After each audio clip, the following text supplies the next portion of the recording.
Moi je trouve qu'un immeuble. Hein? Je pense qu'il y a un endroit qu'on peut se garer là. Parce qu'elle est dans l'herbe. Voilà. Attends, hop, vas-y. Ouais. Bonjour à tous. Je sais pas si je dis bonjour. Parle assez fort. Hein. Ouais, je sais pas si je dis bonjour à tous, mais voilà. Je voulais faire cette vidéo avec Céline, mais une sorte de vlog, balade, littéraire. Mais finalement, le truc, c'est que je me disais qu'il y avait peut-être beaucoup de choses à dire sur Céline, qu'il y avait des recherches à faire. Et donc, je me suis dit, bon, peut-être qu'on va faire avec Huysmans. Qu'est-ce qu'il faut savoir déjà sur Huysmans? Je crois qu'il est mort en 1907 et il est né un 5 février en 1848, si je me trompe pas. Je sais pas comment je retiens ce genre de truc. Hein. Parce que 5 février, je me suis dit, tu vois, moi je suis née le 7 février, donc du coup je m'en suis rappelé. Et après, 1848, je sais pas pourquoi, mais ça m'a... Et donc, ce qu'il faut savoir sur Huysmans, déjà, c'est que on prononce ça Huysmans, et pas Huysman, Huysman, comme je disais avant. Et donc, c'est très intéressant. Et donc, pour savoir ça, j'ai regardé pas mal de vidéos et tout, pour être sûre, parce que j'avais pas envie de passer pour une imbécile. Et donc, voilà. Bon. Fais stop caméra. D'accord. Stop caméra. Pas mal le plan, regarde là. Il y a un côté vachement inquiétant un peu. Ah ouais.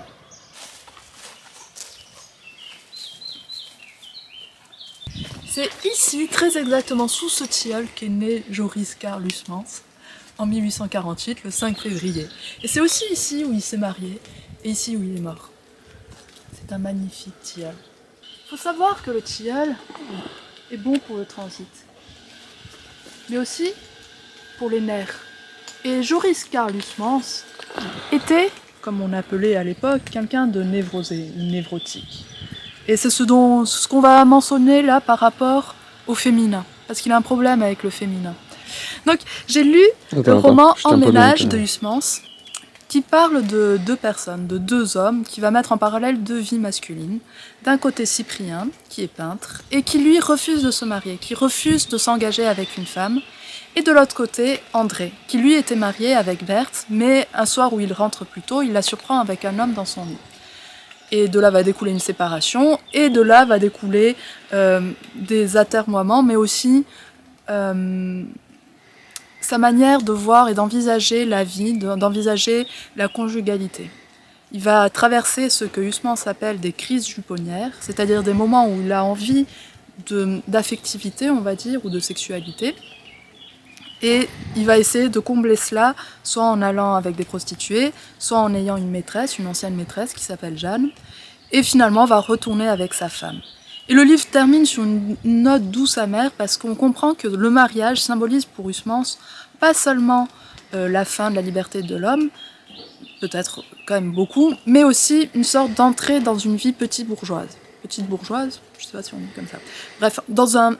Qu'est-ce qu'il y a? Je voudrais poser le pied parce que je bouge obligatoirement un peu quand même. Mais là, il faut bien savoir que ça va pas être... ça va pas aller. Non, mais je veux pas qu'on voit mes narines, moi. Ok. Ça va? Ok. On a qu'à s'asseoir si tu veux. Non, c'est bon, vas-y. Non, mais je sens que ça te... Ah, vas-y. Ok, c'est pas mal. Faire un petit zoom.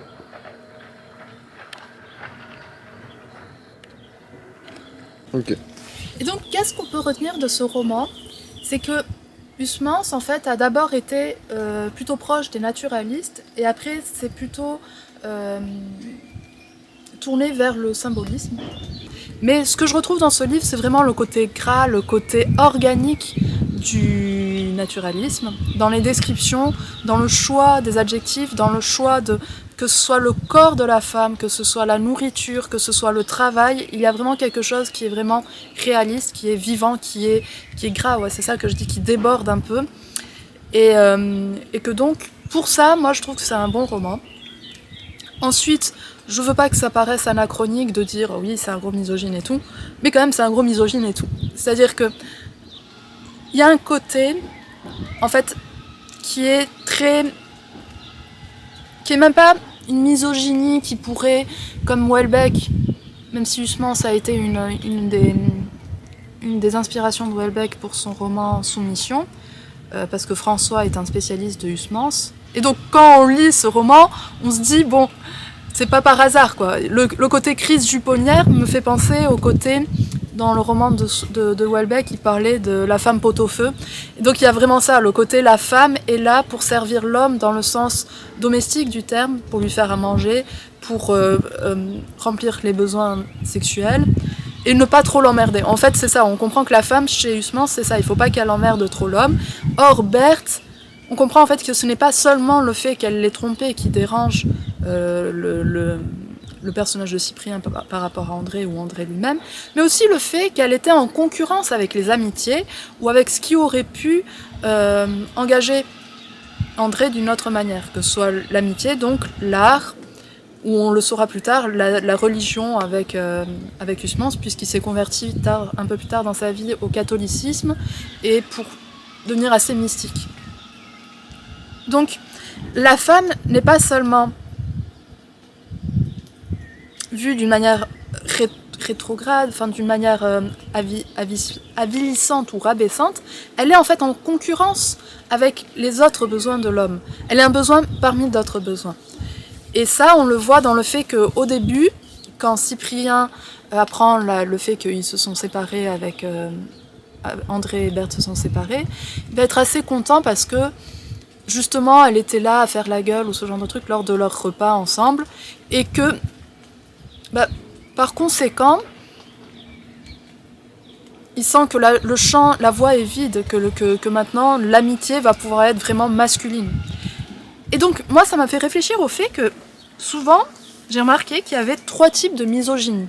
Souvent, la misogynie a quand même un rapport entre un truc d'attraction-répulsion par rapport à la femme, un motif sexuel, je trouve. Il y a d'un côté le misogyne que j'appellerais misogyne Stéphane Edouard, on va dire, qui serait le misogyne alpha, celui qui va vendre des formations pour bien comprendre la femme, celui qui arrive à ses fins assez facilement, qui voit la femme comme un objet principalement sexuel, et qui va ensuite prêcher la bonne parole pour des fins à la fois économiques ou en tirer une certaine gloire, et être vu comme ça, comme l'alpha, le conquérant, on va dire. À côté de ça, il y aurait le misogyne incel, on va dire, c'est-à-dire celui qui est dans le ressentiment et qui est dans la haine de la femme parce qu'il ne peut pas l'obtenir, parce qu'il ne peut pas obtenir la femme qu'il veut. Ça, ce serait plutôt, par exemple, le hussard. On sent dans ses vidéos, par exemple, qu'il y a, à chaque fois qu'il parle d'une femme, c'est le fait qu'elle ait une sexualité, et on a l'impression que c'est presque, elle a une sexualité, mais pas lui. Ou qu'elle trompe le personnage, ou ce genre de trucs. On sent qu'il y a des trucs comme ça de l'ordre de la peur castratrice de la femme. Et donc ces deux-là, je pense, peuvent d'une certaine manière changer de bord et devenir moins misogynes si par exemple, surtout en tout cas le misogyne incel, c'est des misogynes de fortune. C'est-à-dire tu les mets avec une nana, je pense qu'il va se calmer, il va peut-être voir d'autres aspects de la femme et comprend en fait qu'une femme c'est un copain avec qui on peut coucher plus ou moins, quoi. Enfin, je sais pas si c'est bizarrement perçu, mais bon. Voilà, qu'il n'y a pas grande différence en tout cas entre un homme et une femme, c'est ce que je veux dire. Et à côté de ces deux-là, donc il y a vraiment un rapport sexuel à la femme, il y en aura un autre, et donc c'est ce que je ressens avec Huysmans, qui sera, lui, plutôt dans une certaine je m'en foutisme de la femme, à un côté, c'est pas la femme qui l'intéresse en fait, c'est vraiment... Il va peut-être la rabaisser physiquement ou intellectuellement, mais on sent que c'est parce qu'elle lui vole quelque chose. Elle lui vole peut-être du temps, peut-être de l'amitié, et en tout cas, elle l'empêche de se réaliser tel qu'il aimerait se réaliser. Et chez Huysmans, c'est exactement ça.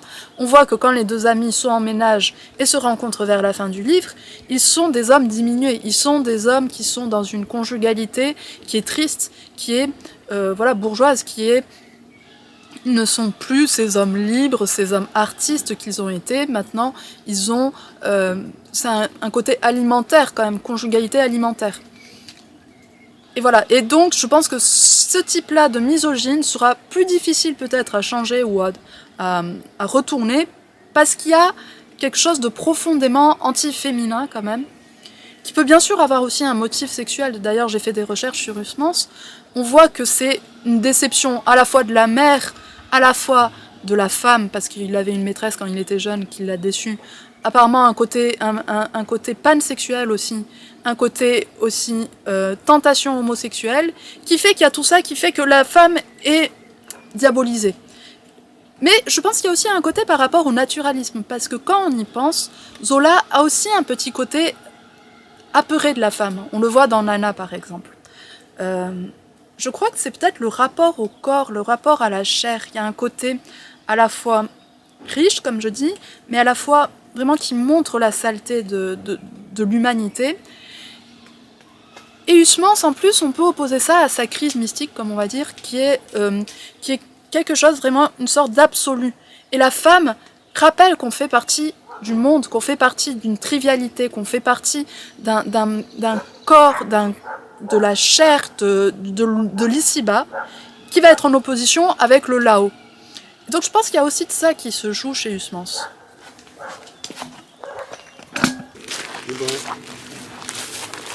Là, je vais trouver joli. Non, c'est pas bien de dézoomer. Hop, voilà. Alors, hop, faut pas que je me casse la gueule. Ok. Mais est-ce que c'est une raison pour ne pas lire Huysmans? Est-ce que parce qu'il est misogyne, il faudrait éviter de le promouvoir, comme j'ai pu entendre pour Houellebecq, ou même de le lire, d'être curieux par rapport à son texte? Je pense pas. Je pense qu'en fait, même pour des gens qui seraient vraiment dérangés par ça, je pense qu'il y a quand même quelque chose de documentaire aussi à ce texte. De voir comment le regard sur la société a évolué, a changé sur les femmes, sur leur rôle dans la société, et que d'un côté, effacer tout ce qui pourrait déranger, tout ce qui pourrait être à l'encontre de la vision d'aujourd'hui, je pense que ça pourrait être aussi dangereux que de vouloir supprimer des textes qui parlent par exemple de l'esclavage ou d'autres thèmes comme ça, où on voit que le rapport à des minorités a évolué. Donc je pense vraiment que c'est un texte à lire qui est en plus un texte littérairement très intéressant. Enfin moi je me sens chez moi quand je lis Huysmans, dans le sens où j'adore le naturalisme, j'adore ce côté gras, j'adore ce côté incarné. Je ne suis pas trop littérature un peu éthérée, un peu presque dans le côté essai. Je suis vraiment j'aime vraiment le fait de sentir, de voir, de palper le côté charnel, le côté sensuel. Et Huysmans, en fait, c'est ce que j'ai lu lors de mes recherches, a ce côté paradoxal d'être à la fois un écrivain vraiment de la chair, et en même temps de renier un peu ça, de ne pas apprécier ce côté ici-bas, ce côté humain, ce désir vers la femme aussi, qui fait que justement on le sent qu'il y a un côté un peu ambivalent, assez binaire, puisque d'un côté il va être dans le texte, il va souvent rabaisser intellectuellement la femme, tout le temps en ramenant l'homme plus bas que celle-ci, en disant tout le temps que même la plus stupide des femmes, je crois qu'il dit quelque chose comme ça à un moment dans le texte, sera toujours plus peut-être friponne, ou je sais plus exactement. Donc bien sûr ce n'est pas le même type d'intelligence, ça sera une intelligence comptable, une intelligence, le genre d'intelligence qui va rabaisser plutôt, mais quand même il y a quelque chose d'intéressant sur le fait qu'à la fois il peut avoir, je n'irai peut-être pas jusqu'à de l'admiration, mais aussi une haine très profonde. Et donc ça c'est intéressant je trouve. Sur le côté 19e, sur le côté modernité, il y a quelque chose d'intéressant aussi, dans le fait que Huysmans, comme Houellebecq, est un anti-moderne. Et que si vous avez aimé Houellebecq, je pense que vous devriez lire Huysmans, parce que c'est un peu la même chose, mais à un siècle d'écart. Le chien aboie. Attends, laisse-moi reculer un peu plus, voilà. C'est à un siècle d'écart, et donc on retrouve un peu les mêmes thèmes, le fait que la femme... il y a une... Putain, il a fait ce chien là. Je crois qu'il sent notre présence, tu vois. Ouais. Donc comme il sent notre présence, il va aboyer comme ça, donc peut-être qu'il faut s'éloigner. Bref, qu'est-ce que je disais? Et en plus, c'est dès que je parle un peu plus fort, tu vois, qu'il aboie, j'ai remarqué. On va reculer, il va arrêter. Ouais, je pense. Qu'est-ce que je racontais d'autre? Un siècle d'écart, blablabla. Oui, Houellebecq. Houellebecq. Oui, et le côté anti-moderne aussi. Et oui, donc le même rapport au fait que on voit qu'il y a à la fois, ça qui est rigolo encore une fois, comme Houellebecq, une ambivalence parce que ce qu'offre la modernité en termes d'émancipation individuelle les intéresse. Et là, c'est ça, par exemple, Cyprien qui peut vivre avec sa maîtresse sans être marié, on sent qu'il y a quelque chose de très positif dans ça. Ou même un homme qui peut continuer à vivre seul, il y a aussi quelque chose de très positif à ça. Comme Houellebecq qui, dans ses textes, aime bien alterner les liaisons et ce genre de choses. D'un côté, on profite de la modernité tout en la fustigeant. Donc je trouve que c'est un rapport qui est ambivalent et qui est intéressant. D'autre part, j'avais lu qu'il y avait aussi ce côté, qu'il n'y a pas chez Houellebecq pour le coup, mais chez Huysmans, ce côté camaraderie masculine, qui est presque une camaraderie un peu homosexuelle quand même, dans le sens où, je dis beaucoup dans le sens où, mais c'est pas grave, ça fait sérieux, dans le sens où on va avoir des liaisons, on va se faire rencontrer nos femmes, il faut que le féminin, qu'il y ait un côté conquérant du féminin, pour finalement s'approcher de l'autre homme. Ah, il y a le téléphone qui sonne là. 109, ça va. Merde, je t'ai décroché. Je raccroche. Hop là. Finalement, pour se rapprocher de l'homme, si on se rapproche des femmes, si on a des liaisons et tout, j'avais vu dans le texte, dans un des textes universitaires, je crois que j'ai lu sur Huysmans, le fait qu'il aimait beaucoup, par exemple, aller au bordel, parce qu'il savait qu'avant lui et qu'après lui, des hommes étaient passés. Il y a un côté presque, l'odeur reste sur la femme, et du coup, en m'enfonçant en elle, je m'enfonce presque un peu dans un homme. Et là, on le voit, ça, dans le fait que l'amitié entre Cyprien et André est plus importante et dure plus longtemps que les relations qu'ils ont avec n'importe quelle femme.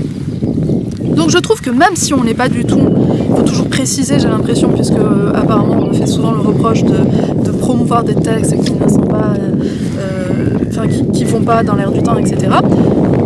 Mais même si on est totalement à l'opposé de ce genre d'idée, je trouve que c'est intéressant parce que justement ça peut permettre aussi de voir les angles morts de toute une pensée masculiniste un peu, de montrer que justement cette haine de la femme, peut avoir quelque chose d'un peu, en tout cas on peut parler dessus, on peut trouver pas mal de choses à dire et avoir peur comme ça d'être castré symboliquement ou pas, c'est une peur un peu de puérile. Quoi. Tu peux parler peut-être sans bouger là en face avec le lac dans le dos. Puéril dans le sens... Là il y a du vent par contre. Hein. Ouais, ça va aller je pense. Peut-être que je vais la mettre la mounette là. Ouais bon je sais pas trop. Attends. Puéril dans le sens freudien du terme, c'est-à-dire une peur un peu de la castration, une peur aussi d'être plus un homme parmi les hommes, mais d'être le petit chien un peu de la femme. Vous voyez ici c'est le chant justement où Huysmans a écrit son premier texte, mais aussi celui où il a perdu sa virginité. En 1876 très exactement, avec Jeanne Balini, qui était une bergère. Voilà. Je veux pas, tu vois, que ça sonne, tu vois, genre ah oui, mais vous pouvez le lire que d'une manière documentaire, parce qu'en fait, j'ai aussi aimé ce texte. En fait, je crois qu'il y a un côté, comme je disais, tu vois, tu peux aimer un texte et en même temps, il prône les trucs qui sont totalement à l'inverse de ce que toi tu apprécies dans la vie. Comme tu peux adorer un meurtrier dans un film ou ce genre de choses, et ça va pas faire de toi un monstre en fait. Et il y a à la fois des trucs de opprobre par association, puisque tu aimes ça, puisque tu aimes Houellebecq, ça veut dire que toi-même t'es raciste, si tu aimes Céline, c'est que tu es antisémite ou ce genre de trucs, tu vois. Et je pense que c'est une profonde aversion pour l'art. Je pense pas que ces gens, ce sont des gens qui aiment beaucoup l'art, qui aiment beaucoup lire. Peut-être que je me trompe, mais je pense que tu vois, avoir qu'une visière un peu morale ou en plus, c'est un truc moral, ils disent que c'est politique. Enfin, là, je fais mon truc parce que j'ai eu un commentaire récemment, alors je fais petite peut-être clarification pour ceux qui s'interrogeraient sur le fait que je promeuve des textes. En plus, je sais même pas si je promeus des textes, en fait, je parle de textes que j'ai lus. Bien sûr que souvent je vous dis oui, lisez-le, gna gna gna, mais même quand c'est des textes que j'ai pas aimés, souvent je vous dis lisez-le, faites-vous votre propre avis. Donc voilà, je sais pas si c'est forcément... si c'est parce que... Est-ce que moi je suis misogyne? Est-ce que j'apprécie Huysmans parce que je suis misogyne? Je pense pas. Je pense que d'un côté c'est sûr que quand je lis certains trucs horribles qu'il écrit, ça peut que me faire marrer, mais c'est parce que c'est trop... Enfin, c'est le genre de choses qu'on pourrait pas écrire aujourd'hui, donc du coup ça me fait rire. Mais est-ce que parce que je ris, j'approuve? Est-ce que parce que je lis ou que j'en parle, j'adhère? Non, je crois pas. Enfin, je pense que...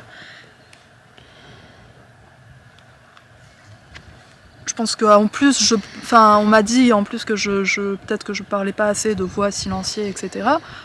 Je suis pas sûre. Enfin, je parlais de Toni Morrison il y a pas très très longtemps. Enfin, après c'est une autrice qui est assez connue, mais j'ai l'impression que j'essaye de lire des textes qui sont à la fois venant peut-être de la côté domination et côté personne opprimée, quoi. Enfin, j'ai pas l'impression que ma chaîne, que la chaîne ou que la ligne directrice de la chaîne soit que dans ce sens-là. Mais après, est-ce qu'on peut parler littérature? Est-ce qu'on peut parler d'auteurs qui ont écrit des textes qui sonneraient problématiques aujourd'hui sans être taxés de l'être? Ce serait positif, ce serait bien. Enfin, je pense. Je sais pas. Il commence à pleuvoir, donc je vais rentrer. J'espère que j'ai dit à peu près ce que je voulais, je verrai après. Je vous remercie de m'avoir regardé. Dites-moi si vous avez apprécié un format comme ça, un peu plus extérieur. Je vous remercie et je vous dis à très bientôt.